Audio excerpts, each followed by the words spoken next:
Olá, estamos começando mais um Economia e Negócios, onde a palavra-chave é investimento.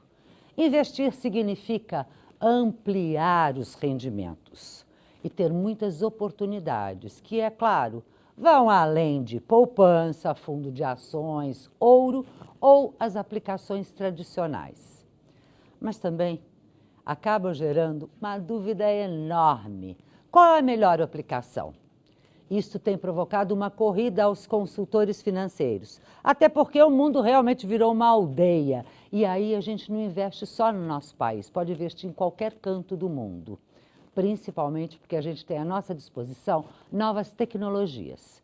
Este é o universo que a gente vai descortinar hoje.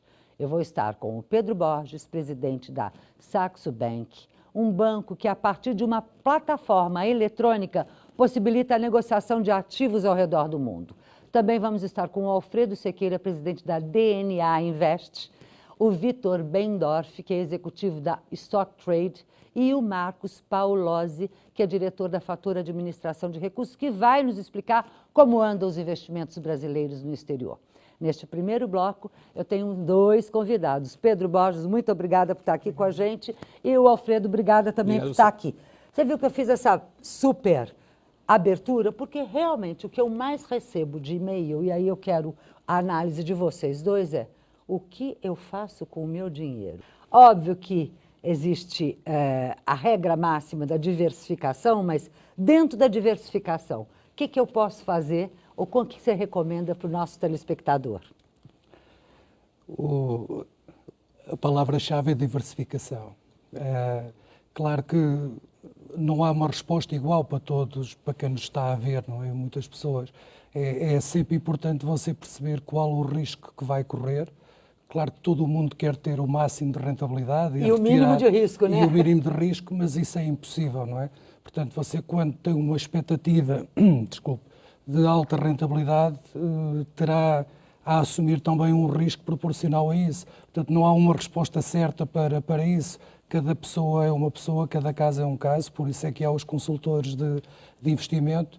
O que é importante é você ter à disposição ativos, seja diversas classes de ativos, seja diversas geografias, onde possa investir e onde possa aproveitar movimentos ascendentes que valorizem mais depressa o seu dinheiro. E dentro dessa diversificação, você diz tanto do tipo de ativo quanto de onde eu aposto, porque a hora que eu aposto, deixa eu até aproveitar já te introduzir na conversa. Quando a gente fala dos riscos, os riscos envolvidos no investimento, eles vão desde o risco do país em si, a da instituição financeira, que mais? O que mais eu tenho que atentar para evitar, para ter a maior rentabilidade e o menor risco?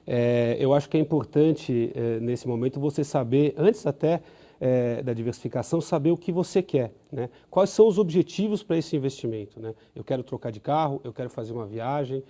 Eu acho que antes até da diversificação, antes de qualquer coisa, é você saber qual é o objetivo. A primeira pergunta que a gente faz para o cliente é: o que você quer fazer com o seu dinheiro? Qual é o seu sonho? Quais são os seus objetivos? Aí o segundo passo, aí sim, você saber qual é o perfil de risco do cliente. Aí o terceiro passo seria oferecer as opções de investimento para ele. Pode ser uma opção de investimento de diversificação ou não, né? Ou ele pode ter um investimento menor e concentrar isso só num investimento, né? Quando você fala do que eu quero com o dinheiro, é porque isso vai estar implícito muito a questão do prazo, de quanto eu estou disposto a querer esse dinheiro de volta, é isso? Ótima pergunta. A gente escuta muito dizer, vou dar um exemplo clássico, investimento em imóvel, né? Todo mundo diz que investimento em imóvel é um investimento conservador, mas ninguém avalia a questão do prazo. Qualquer investimento que você for fazer, ele tem uma relação de risco-retorno e uma relação de liquidez também, né? Então é importante a gente avaliar o prazo desse investimento. Quanto tempo eu quero deixar esse dinheiro aplicado? Qual é o prazo para esse? Aí isso a gente vai aprender na análise do perfil do investidor. A gente vai oferir isso quando a gente for fazer a análise do perfil do investidor. Claro que hoje, até por conta da gente estar falando com milhões de telespectadores e não com o perfil, a gente não vai dar tantos caminhos de pedras, no sentido de dizer, siga por esse, porque vai depender muito desses perfis. Porém, a gente tem alguns perfis padrões, e eu queria entrar um pouco no detalhe deles. Antes, eu queria saber de você. A hora que eu penso no investimento no exterior ou no investimento ao longo do mundo, eu ainda tenho aquele receio no sentido de, peraí, pode? O Brasil, qual é a relação do Brasil, do meu dinheiro está fora? Como é que eu tenho que comprovar? Como é que eu faço? Que instituição financeira ou que banco, no teu caso, me dá este aval, essa autorização para eu estar pondo meu dinheiro numa empresa petrolífera, por exemplo, no exterior, ou em ação de qualquer bolsa de outros mercados? Fátima, o Saxo Bank, eu não serei, talvez o Alfredo possa responder a essa questão melhor do que eu.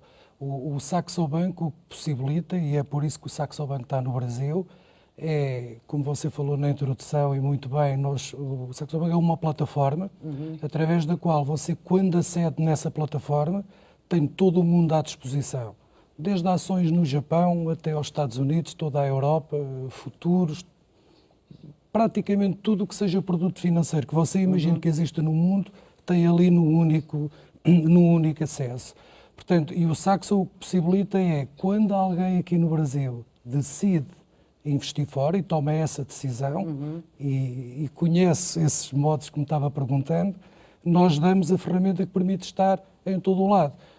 Você hoje decide investir nos Estados Unidos porque os mercados estão em máximo e porque acha que deve continuar a investir numa Apple ou num Facebook. Então você tem isso ali. Mas se amanhã a economia japonesa, por exemplo, estiver crescendo muito, você dentro da mesma plataforma tem imediatamente acesso a aproveitar um crescimento desses mercados. Agora, como fazer isso, o Alfredo certamente que será... Conte. Bom, eu acho que Como é que eu entro na plataforma dele? Eu preciso entender muito, né?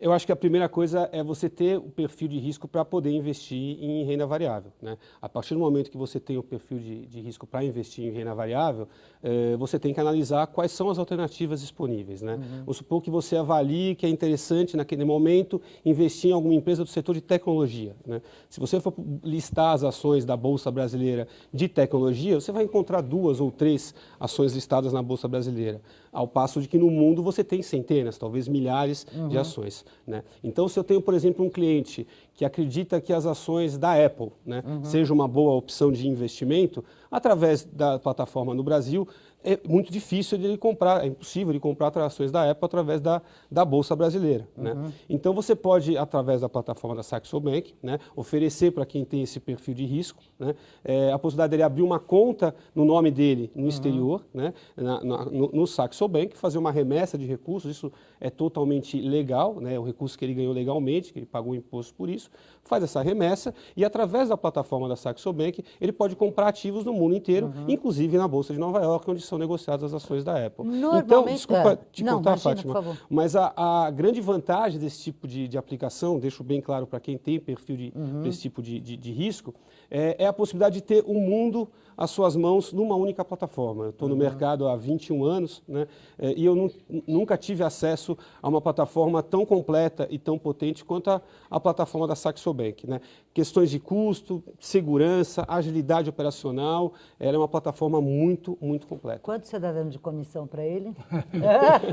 Não tô... É importante ressaltar esse ponto, né? A figura que eu represento no mercado financeiro, que é uma figura muito comum nos Estados Unidos. Você sabe que mais da metade, números que eu tenho de até 80% das pessoas que investem nos Estados Unidos, né, que fazem qualquer tipo de investimento, fazem através de um assessor de investimento, lá conhecido como advisor, né? É uma figura parecida do agente autônomo, que é a figura que eu tenho aqui. O agente autônomo, ele tem por premissa, né, uma independência, né? Então, a minha função é buscar o que é melhor para o cliente, né? Um cliente, quando está no banco e uma pessoa vai lá pedir informações sobre investimento para o gerente do banco, o gerente do banco tem as opções do banco para investir, que podem ser muito boas opções, né? Claro. Mas são daquele banco, né? Quando ele vai para uma corretora, a mesma coisa. Quando ele procura um advisor, esse advisor tem um mundo inteiro à disposição para oferecer para o cliente. Vamos ficar bem claro para o telespectador exatamente isso. Quer dizer, o que o Alfredo está colocando é você ter uma limitação.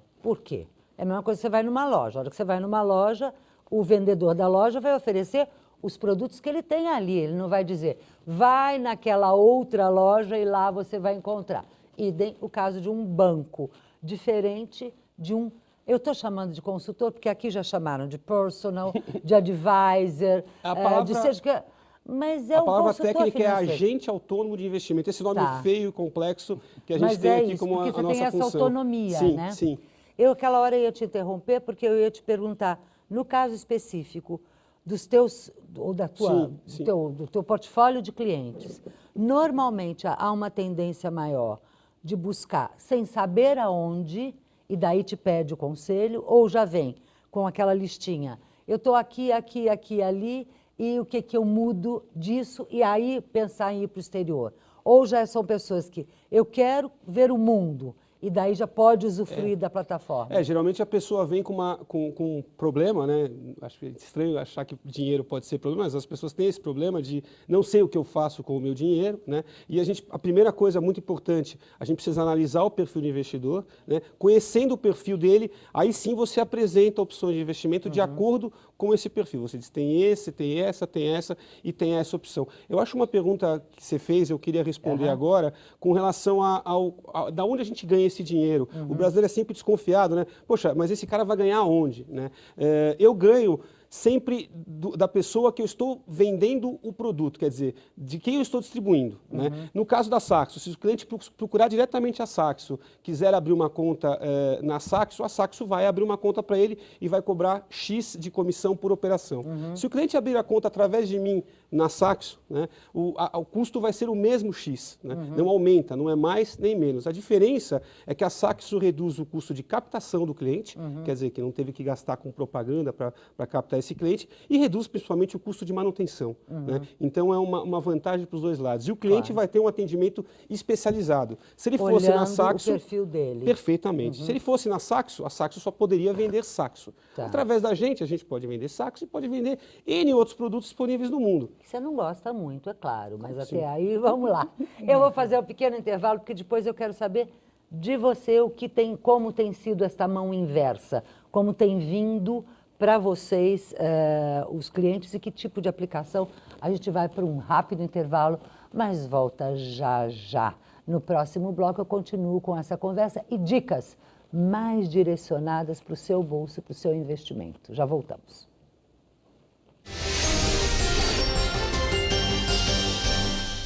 De volta com Economia e Negócio, e nós continuamos a falar sobre investimentos. Pedro Borges e o Alfredo Siqueira estão aqui para dar todas as dicas para a gente, eu estou falando. Eu, no bloco anterior, disse que eu queria saber de você a mão inversa, ou seja, como tem vindo mais para o Saxo Bank? Clientes, através de agentes autônomos, é isso? Olha como eu aprendi direitinho a lição. Clientes, pessoas que começam a navegar lá. Quem é esse cliente maior de vocês? Fátima, nós, por uma questão de licença do Banco Central aqui do Brasil, nós não podemos atuar direto com cliente varejo. Portanto, os clientes que vêm é através de parceiros como a DNA Investimentos. O que esses clientes buscam, nós sem conhecermos diretamente o cliente, portanto, buscam essencialmente ações americanas, porque nem que seja pelo fuso horário, estamos no mesmo fuso horário, ou quase, e depois buscam ativos com o qual sentem alguma proximidade, porque não havendo muito hábito de investir em ativos internacionais, então as pessoas tendem a buscar aquilo que conhecem. Por exemplo, você se entrar no JK Iguatemi, tem todas aquelas lojas, e você tem lojas de um lado e do outro, não é? E quando pensa nas empresas que estão por trás daquelas lojas, por exemplo, uma Prada, uma Louis Vuitton, uma Tiffany's, você percebe que são empresas que estão aqui no Brasil, fazem muito negócio aqui no Brasil, mas se você quiser investir nessas empresas, tem que investir fora, porque são empresas cotadas fora, não são cotadas aqui no Brasil. Ou, por exemplo, se você pensar no negócio do petróleo, você tem empresas no mundo, muitas que produzem só uns parafusos, não sei como se chama aqui isso. Parafusos, que produzem só uns parafusos específicos, por exemplo, para a captação de petróleo na Baía de Santos. São empresas internacionais que têm que 90% da faturação dependem de aqui. Então você sente que as pessoas, ao iniciarem o investimento fora, tendem a procurar algo que já conhecem. Okay? Então, por exemplo, hoje, pelo que você tem, e aí você já vai preparando a resposta, porque eu vou te perguntar, o que deve vir que ainda não existe, que já começa a ser buscado pelo investidor. Mas pelo que existe hoje, concretamente, a maior parte dos investimentos estão sendo canalizados para ações e ações de empresas. Ações e ações de empresas em que isto é mais uma sensação minha do que tanto um dado objetivo, mas para ações de empresas que de alguma forma as pessoas se identificam. Porque, como é lógico aqui no Brasil, se você pensar em investir numa ação da Petrobras, Vale, seja qual for, você tem informação quase infinita acerca da empresa. Obviamente, quando resolve investir numa empresa internacional, a quantidade de informação recorre a um assessor, neste caso um agente autónomo, ou a quantidade de informação é mais limitada. Por vezes é bom ter menos informação. Demasiada informação também pode... O excesso também confunde. O excesso também confunde e por vezes é prejudicial. Mas como você não tem tanta informação, tende a buscar coisas que você já conhece. Portanto, ações e ações de empresas mais conhecidas. E que estão presentes no Brasil. Tá, e cujas marcas eu vejo, eu consigo apalpar, né? Eu acho que tem muito disso, né? A gente tem uma certa insegurança pelo desconhecido. O que, na sua opinião, está começando já a ser buscado, além disso, além de ações e ações de empresas conhecidas, que outro tipo, e o que se acha que ainda não é usado por desconhecimento ou por medo no Brasil e que poderá vir a ser nos próximos meses, anos? Eu poderia citar alguns produtos aqui. Por exemplo, os ETFs, né, que são os fundos. A gente está passando aqui no Brasil por um período de entrada de vários ETFs, que são negociados, as cotas negociadas na Bolsa. Então é uma coisa que eu acredito que o investidor brasileiro vai começar a buscar lá fora. Tá? A segunda coisa, eu acho... Fundos e fundos de ações. Fundos de ações, fundos de títulos de dívida, que aí vem o segundo ponto. Né? Títulos da dívida. Né? Por exemplo, hoje você consegue comprar um título da dívida do Brasil, né? Ou título da dívida da Petrobras, através da plataforma da Saxo Bank. O título da dívida da Petrobras está rendendo em dólar cerca de 5,5% ao ano. Eu acho que isso é uma coisa que vem sendo buscado cada vez mais. Existem algumas modalidades de operação, como por exemplo o CFD, é uma operação um pouco técnica e tal, mas basicamente é um financiamento... Que aposta em quê? Te empresta dinheiro para você comprar ações. Então, a diferença, só para a gente entender, se você for fazer essa operação no Brasil, ela é chamada de termo, você vai pagar 11% ao ano, mais ou menos, a taxa de juros. Lá fora você trabalha com a taxa de juros norte-americana. Então, você consegue pegar dinheiro emprestado para comprar ações lá fora a cerca de 3,5%, a taxa de juros mais um percentual. Né? Então, uma diferença gritante, né? Você fazer um financiamento aqui no Brasil para comprar ações pagando 11% e usar o instrumento como o CFD, que não é usado no Brasil, né, pagando 3,5%. Entre as questões básicas da insegurança de qualquer investidor, ela está relacionada ao risco do país, como a gente falou há pouco, até da própria dívida, né? Depende, você fala assim, esse país, essa dívida é... Alguém compra, fazendo uma brincadeira aqui, da Argentina? É complicado. Título da dívida argentina? É complicado, mas olha, eu vou te dizer um caso, não aconteceu com um cliente meu da Saxo, mas aconteceu com um cliente meu de outro lugar, que não aplicou comigo, mas me contando, ele ganhou muito dinheiro com a título da dívida da Venezuela. Ele comprou o título da dívida da Venezuela um pouco antes da morte do Hugo Chávez. Quando o Hugo Chávez morreu, esses títulos se valorizaram muito, né, que a chance do país entrar nos eixos era maior. Não aconteceu, mas diminuiu o estresse, né, naquele momento. E ele ganhou muito dinheiro. Eu acho que é legal, Fátima, a gente saber comprar o momento, né? Quando cai e vender quando sobe. Né? O brasileiro, ele sempre pega o final da rabeta. Ele compra quando está lá em cima e vende quando está lá embaixo. Tem se eu não me engano, foi o Warren Buffett, um desses caras famosos aí, falou que uma vez ele foi engraxar o sapato em Wall Street. E o engraxate perguntou para ele o que ele achava de determinado ativo. Né? Ele subiu no escritório dele, deu opinião, subiu no escritório dele e disse assim, olha, venda tudo. Né? Vamos vender tudo, porque a hora que esse cara está... Nada contra. Né? Eu tenho um cliente que é pintor de parede e tem mais de 100 mil reais em ações. Né? Não, mas é que a hora de contra, quando chega lá, né, quer dizer, está na hora de vender. Então a gente tem que tomar esse certo cuidado. Neste momento, agora, nesse instante, Brasil, eleição acontecendo, mudança, não importa se ganhou, perdeu e que partido. Não estou falando disso, estou falando de mudança. Qualquer coisa... Mesmo mantendo o Estado, implicará em alguma mudança a partir de 2015. Mas cenário mundial cheio de incógnitas. Tem algum conselho que você dê Do tipo, vamos investir nas coisas mais tradicionais, correr menos risco, agora é a hora, eu quero a resposta dos dois bem rápido. Olha, depende muito, obviamente, do perfil da pessoa, da situação da pessoa, mas voltando à minha resposta anterior, batendo nela de novo, eu acho que o momento de comprar é quando está barato, né? A gente tem vários ativos ainda na Bolsa Brasileira muito baratos. A gente tem uma situação de provável mudança de governo aqui no Brasil, o mercado está gostando dessa mudança de governo e isso pode se tornar uma oportunidade fator de elevação de de vários ativos. Tá? Mas é bom ressaltar que o ano que vem é um ano complicado para o Brasil e para o mundo, né? O Brasil, as expectativas de crescimento não são muito promissoras e no mundo você está visando aí uma possibilidade de um aumento da taxa de juros nos Estados Unidos. Se isso ocorrer num primeiro momento, você pode ter uma retração dos ativos, mas se a taxa de juros nos Estados Unidos subir, está subindo porque a economia vai bem. E a economia dos Estados Unidos indo bem é bom para todo mundo. O mundo vai bem.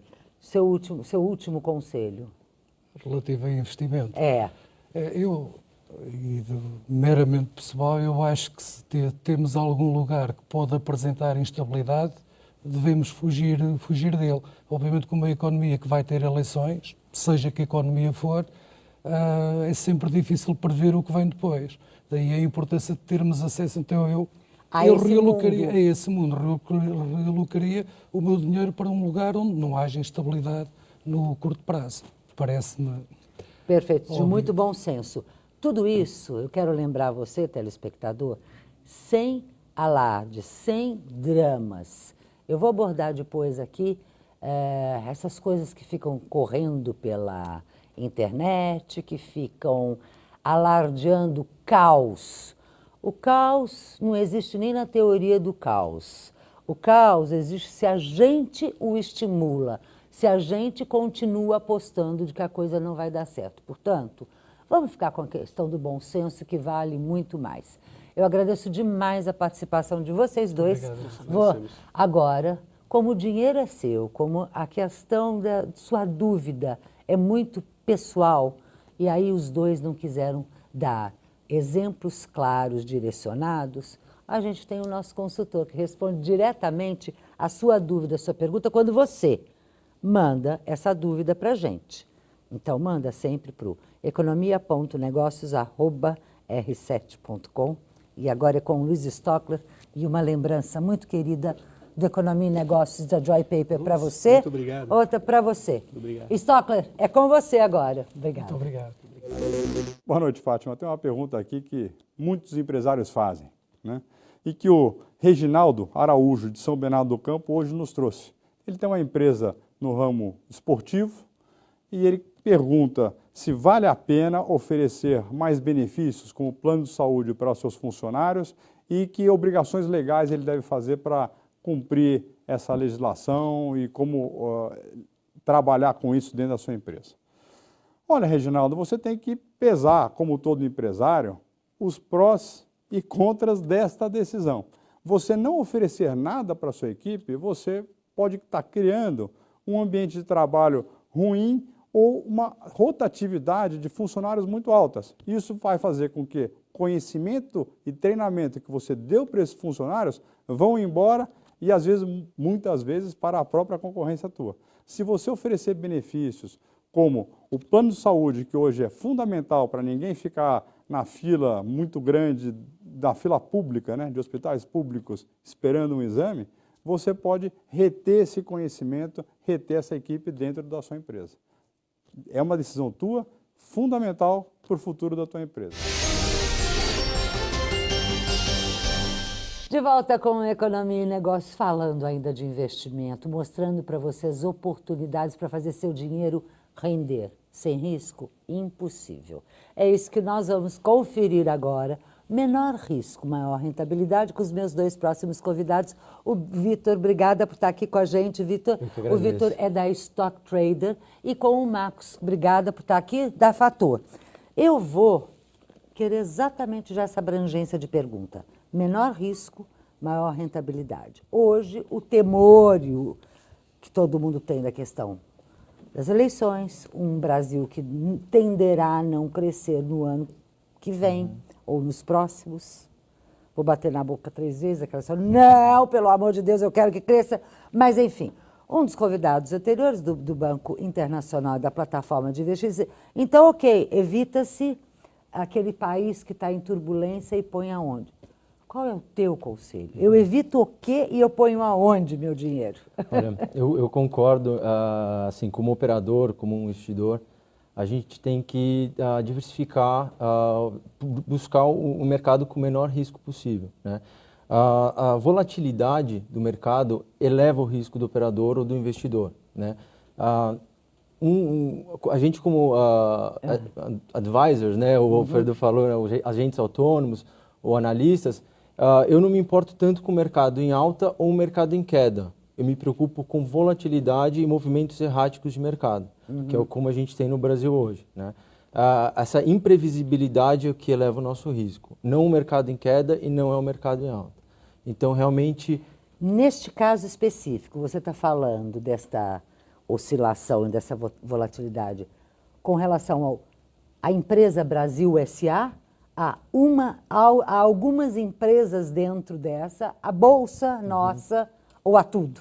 Então, na verdade... Ou seja, fuja de tudo do Brasil. É assim, quando a gente aborda um investimento, uma estratégia, você tem o risco sistemático e o risco não sistemático. O risco sistemático é o macro, o Brasil, é a eleição, são coisas imprevisíveis que acaba englobando todas as ações dentro do nosso universo.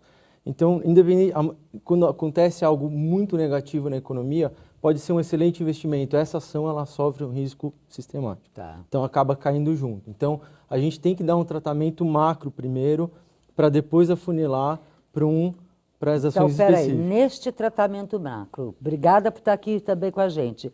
Na recomendação de vocês e na sua análise específica, o Brasil está dentro de um risco não recomendável? E aí eu te pergunto, porque a gente vai aqui abordar em outros momentos também, essa onda que está tomando conta do Brasil eu morro de medo disso, de ser sincera, de fuga mesmo do dinheiro, não só o de fora que vinha para cá e estava vindo bem, mas o daqui, em vez de ficar aqui e ir para fora. Como é que você vê isso? Fátima, essa é uma pergunta excelente. Você comentou há pouco sobre a aldeia global. Nós estamos numa aldeia global e o dinheiro flui tanto para fora do Brasil como investidores estrangeiros trazendo dinheiro para o Brasil. E assim, eu tenho uma dica, que você tem quer prestar esse serviço aos telespectadores, no sentido da dica, e especificamente a dica é fundos de investimento. Tá? Essencialmente, fundos de investimento permitem que o investidor, o aplicador, o poupador, coloque o seu dinheiro na mão de especialistas. Tá? Então, no Fator, por exemplo, nós temos uma equipe bastante grande de especialistas. Nós temos economistas, nós temos o analista especializado nas empresas brasileiras, analisa os diversos setores, tem aquele analista especializado, por exemplo, em tendências internacionais. Então, o conjunto do trabalho de todos esses especialistas, para a cada momento acompanhar as tendências, as evoluções, para encontrar a cada momento a solução adequada. Ou seja, no caso de fundos em particular, o que você está dizendo é que como ele geralmente é alguma coisa que tem uma chancela, seja de um banco, seja o fundo do banco XYZ, seja de um banco corretora como você específico, não desses de varejo, mas dos mais focados. Ele tem atrás dele já os advisors, é isso? Exatamente, é um e, portanto, trabalho... ele tem uma cesta maior de ovos ali para distribuir, é isso? É um trabalho complementar, porque o advisor, ele trabalha em contato muito próximo com o cliente. Ele conhece o cliente, sabe quais são os objetivos do cliente e quais são os fundos adequados para que o cliente atinja os seus objetivos de investimento e de retorno. Já o nosso trabalho é fazer o dinheiro render com pouco risco. E o mundo hoje é muito complexo. Né? E, naturalmente, falando também de aldeia global, eu me lembro de uma viagem fantástica que eu fiz à Itália, e visitando aqueles museus maravilhosos, as igrejas. E, assim, eu me beneficiei muito de ter uma guia que explicava para mim os detalhes, já tinha estudado bastante sobre cada uma das obras, sobre os artistas. E, de certa maneira, o trabalho que nós fazemos é o mesmo. É analisar profundamente tudo o que está acontecendo no Brasil e no mundo para encontrar as melhores soluções. dentro desse trabalho junto com o advisor. Neste caso específico, você endossaria ou não a questão do risco Brasil estar muito alto, independente do fundo de ação que se vai aplicar? É tudo uma questão de, mais do que o risco, você saber se é o preço adequado. E tem um ditado bastante interessante que diz que você deveria comprar seus investimentos como você faz as compras na feira ou no supermercado, e não como você compra os seus perfumes, porque os perfumes tendem a ser mais caros. Naturalmente, o importante é você comprar os ativos num preço que eles possam oferecer um retorno adequado. Assim, nós temos hoje, na situação do mercado global, duas situações muito importantes. Você sabe que nós tivemos a crise de 2008 e, de uma certa maneira, tudo que tem acontecido nos últimos 5, 6 anos é uma consequência. Tem um reflexo. É um reflexo e são, assim, os governos dos vários países, inclusive o Brasil, acabou desenvolvendo várias estratégias para lidar com essa crise. Essencialmente, essa crise envolveu uma menor demanda por parte dos consumidores, isso baixou o nível de crescimento, de atividade. Os governos entraram para suprir essa demanda. Isso teve um efeito benéfico de estimular a economia, e no caso do Brasil também teve esse fenômeno de crescimentos fortes em 2010, por exemplo, mas, ao mesmo tempo, trouxe uma maior dívida dos governos. Então, a estratégia seguinte passou a ser como os governos lidam com essa situação. E a gente vê, por exemplo, os Estados Unidos lidaram muito bem. Os Estados Unidos chegaram a ter um déficit público por conta dessa estratégia, próximo de 8% do PIB. E hoje já estamos falando aí de níveis de 3% e declinante ao longo do tempo. No caso do Brasil, também implementou essas estratégias. A questão passa a ser como as etapas seguintes dessas estratégias são implementadas. Tá? Então, isso requer uma estratégia muito eficiente de gerenciamento também das expectativas para que a gente consiga lidar com os riscos. E, ao mesmo tempo, ao mesmo tempo que você tem risco, você tem oportunidade. É como o ideograma chinês, que é o mesmo. Então, quando a gente fala nessa questão do risco e da oportunidade, a gente pensa num brasileiro que já não é mais o mesmo, que era imediatista, que era aquela visão, eu brinco, e até ainda bem que o seu antecessor que estava nessa cadeira não está, porque a minha herança portuguesa é muito forte, que era aquela assim, muito do investimento em imóvel ou em bem que eu pegue, e muita de outras coisas para diversificar, mas com muito medo, com muito receio. Existe menos hoje esse receio, esse medo, esse temor do brasileiro? Ele está um pouquinho mais arrojado, na sua opinião? Olha, assim, na parte de ações, o brasileiro ficou um pouco machucado nesses últimos 3, 4 anos. Né? A gente tem sentido isso tanto pelos altos e baixos da Bolsa. Né? Houve um aumento considerável aí de produtos diferentes na parte de renda fixa. E o brasileiro, a gente tem notado que está cada vez mais buscando as boutiques de investimento, produtos alternativos para fugir do feijão com arroz, que é a poupança ou o tesouro, né, como a gente tinha falado. Quando a gente fala nessa questão do feijão com arroz, poupança nem me fale, quando umas pessoas dizem, mas o meu está me rendendo 0,7, 0,8, menos de 1 por mês. O que é o contraponto disso? Olha, na Stock Trader a gente é focado em ações, então o contraponto disso seria um mercado já de capitais, né? Que pode chegar aqui, que tem chegado no teu histórico. Eu detesto olhar para o passado, porque eu quero olhar para frente, mas em todo caso. Até agora a gente está, assim, felizmente, a gente está com uma boa performance, com 28% de alta no ano. É uma carteira de investimento de longo prazo, que mistura fundamento, né, fundamento da ação, cenário macro global, brasileiro e o fundamento específico de cada ação. Com isso, a gente tenta também conciliar alguns estudos de análise técnica para entrar na hora certa, no momento certo, para a gente não ter um custo de oportunidade de comprar na hora errada, por exemplo, como foi... comprar na alta. Comprar na alta e ficar com custo de oportunidade, ou seja, seu dinheiro empatado na bolsa. Então, a gente faz um trabalho muito dinâmico para que isso não ocorra e para ter uma rentabilidade aceitável. Também ele diz que ele lida com ação. Pelo nome, Stock Trader, ele vai negociar o quê? Se não for ação. Mas eu quero falar um pouquinho dessa questão da rentabilidade do risco a gente já abordou bastante. Eu acho que eu tenho que diminuir a perspectiva de risco do brasileiro, porque risco a gente vai ter sempre, até do avião cair na nossa cabeça, até de atravessar a rua, de ser assaltado, enfim. A gente tem que pensar em como transformar este dinheiro num benefício daquilo que a gente quer. Uma das coisas, por exemplo, pode ser ir às compras. Portanto, é a hora agora que você fica com as dicas do Shopping VM com a Renata Franco. Renata, é com você. O Shopping VM é o único centro de comércio no coração da Vila Mariana. Diferente de um shopping center convencional, não há cobrança de qualquer taxa, além do valor do aluguel, o que é uma tranquilidade para o lojista. E pois é, nós vamos ver, né, Renata, algumas dessas telas que mostram esse diferencial. Nessa primeira, nós estamos vendo uma comparação de metro quadrado. O comércio de rua, o shopping, que sempre, em qualquer shopping, a gente tem um valor por metro quadrado maior, mas você veja que aí a diferença é mínima, mas é metade dos outros shoppings. Portanto, esse é um grande diferencial. Na tela seguinte, nós vemos realmente o próprio coração da Vila Mariana. Um bairro muito antigo, extremamente tradicional na cidade de São Paulo, próximo de todos os grandes acessos, tanto dentro da cidade quanto fora, e incrustado dentro da Vila Mariana está o Shopping VM.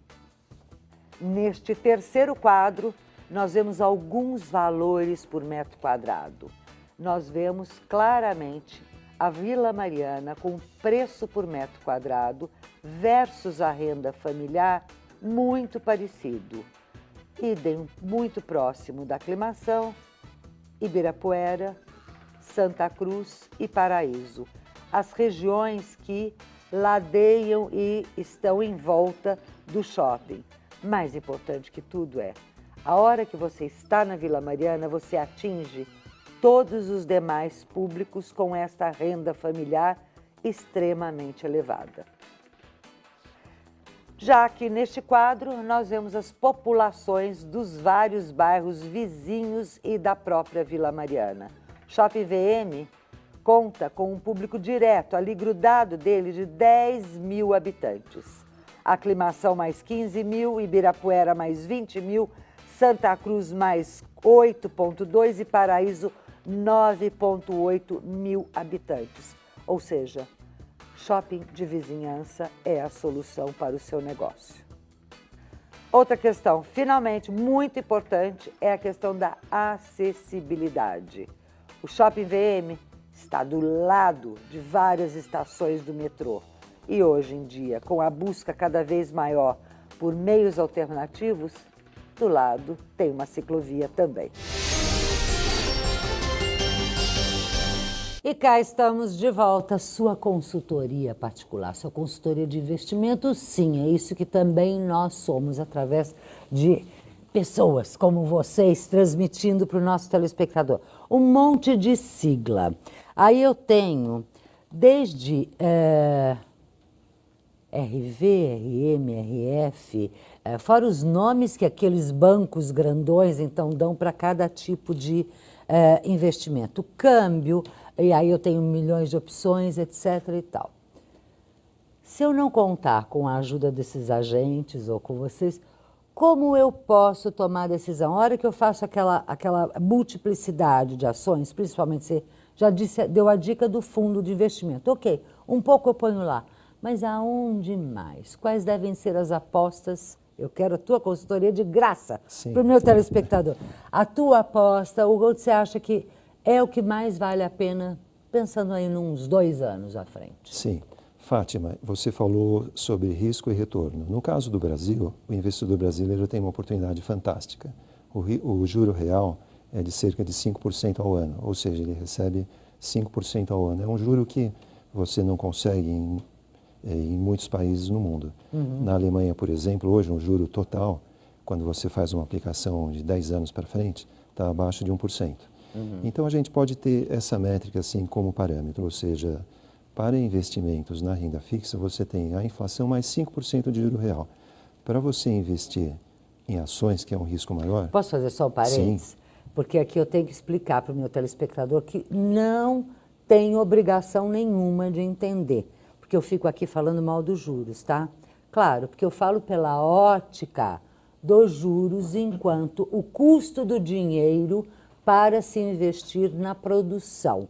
Portanto, se eu, enquanto empresário, vou tomar um empréstimo, eu pago esses juros altos. Mas aqui a nossa ótica é outra, é o nosso bolso, ou seja, este mesmo malefício, por um lado, é um benefício, estou certa? Com certeza. Pelo lado da rentabilidade que me dá esse dinheiro, né? Com certeza, são as duas partes da equação, ou seja, você tem um empresário de um lado, ou o governo, e o investidor. Claro. E esse dinheiro é transferido. E aí, no meio do caminho, você tem os analistas, os gestores, e através do fundo de investimento, você perguntou, é no RDB, é no CDB, é no câmbio, são muitas alternativas. O mundo de investimentos é bastante complexo. É por isso que é bom ter os guias. E os fundos de investimento, particularmente os fundos multimercados, eles fazem uma composição de um pouco de ações, um pouco da renda fixa e um pouco de câmbio. Então, eles representam a alternativa adequada. Tudo isso gerido por especialistas que trabalham diariamente e procuram as melhores oportunidades para você, investidor. Quando a gente fala dessa melhor oportunidade ou de você ficar ali, você fica isso mesmo, né? O dia inteiro com aquela tela, 200 telas, olhando o tempo Eu tenho inteiro, só 3. é isso? Você tem 3 só, não tem Só. 200, só 3 telas que você fica monitorando. Monitorando o dia inteiro. Aliás, quais são essas 3? Você pode falar? O que, as telas? As telas são montadas por você mesmo? Sim, Ou são sim. tipo broadcast da vida? Não. Nós temos, não temos broadcast, nós temos 2 sistemas operacionais, uma plataforma gráfica, que como eu falei, que a gente faz bastante análise técnica, o feed de notícias e geralmente o e-mail, alguma coisa. Vocês entenderam este outro ponto que ele disse? Notícia. Porque isto é fundamental. Eu não posso ver o número. O número sempre me dá algo que já aconteceu, né? Exato. A notícia me dá aquilo que pode vir a acontecer para eu manusear o meu investimento, é isso? Geralmente eu não opero em cima de notícias, é o que você falou. O mercado ele compra o fato, compra o boato e vende o fato, né? E uma coisa que acontece muito é tentar assimilar a notícia do jeito que ela está lá. Como estrategista, a gente tem que olhar apenas o número e tirar nossas próprias conclusões, porque senão você fica à mercê da notícia. Então, a nossa visão de mercado ela não é alterada por uma notícia pelos comentários, mas sim pelos números. Isso sim Então altera. eu quero 4 ou 5 análises, rápida, uma de cada um de vocês, numerológicas, tá? Independente de quem vença ou de como será o desempenho das eleições gerais, não só para presidente este ano. PIB para 2014 e 2015. Olha, provavelmente é 0,80, 0,70. Arrepiou, 14. 2014, 2015 por aí também? 2015, eu acho que 2015 dá uma melhorada para 1. Ai, gente, que tristeza. Vai, por favor, algum alento aí ou continua nessa toada? É importante pensar no Do longo pibinho, prazo. eu detesto essa palavra, odeio essa palavra. Manteiga, por que você deixou eu falar pibinho a primeira vez? Ministro podia ter vindo aqui e ter mudado tanto o PIB, mas enfim. PIB. O PIB depende de como as estratégias que eu comentava com você sobre o gerenciamento da dívida e sobre as estratégias para estimular o crescimento venham a ser implementadas. Especificamente para a PIB, esse ano a nossa projeção não é muito elevada, 0,2 apenas. 0,2? 0,2. Você está com 0,8, ele está com 0,2? Mas o mercado já estava olhando à frente, 0,2 Fátima. zero. A boa notícia pode acontecer em 2016 ou 2017. E o investidor pode pensar em prazos mais longos. Assim, hoje, no mundo do investimento, é bom ter um horizonte de pelo menos 3 anos para aproveitar as oportunidades.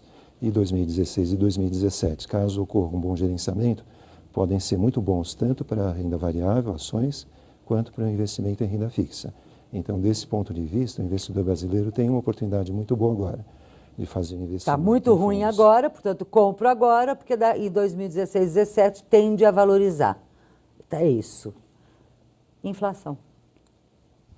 A gente tem visto a desaceleração econômica brasileira já está controlando a inflação. Um fator que a gente está acompanhando de perto é o dólar.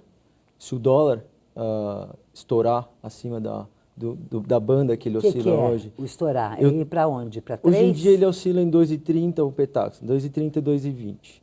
Se ele estourar para isso, a gente tem um alvo de 2,40. Para cima disso é o 2,80 que todo mundo fala. Por favor, só termina a questão da inflação, que o tempo da gente é que terminou. Inflação. Inflação para 2014, 6,30. O ano que vem um pouco melhor, um pouco mais baixa, 5,7. Lembrando ao telespectador, os números acima da nossa meta. Sim. Certo? Inflação acima da nossa meta, PIB abaixo da nossa expectativa. Esperança é a última que morre. Eu agradeço demais a participação de vocês. Um presente muito querido do Economia e Negócios, da Record News e da Joy Paper para vocês, pelos conselhos. Muito obrigada pela esperança e vontade de ver esse Brasil diferente, investindo aqui sim, confiando aqui, independente do governo que vier, e cobrando resultados, seja de quem for. É isso que nós esperamos de você. Economia e Negócios fica por aqui. Enquanto marcado toda segunda-feira, depois do horário político, etc, lá pelas 11, 11 e pouco da noite, às quartas-feiras, reprise, e a qualquer momento pelo r7.com. Até mais.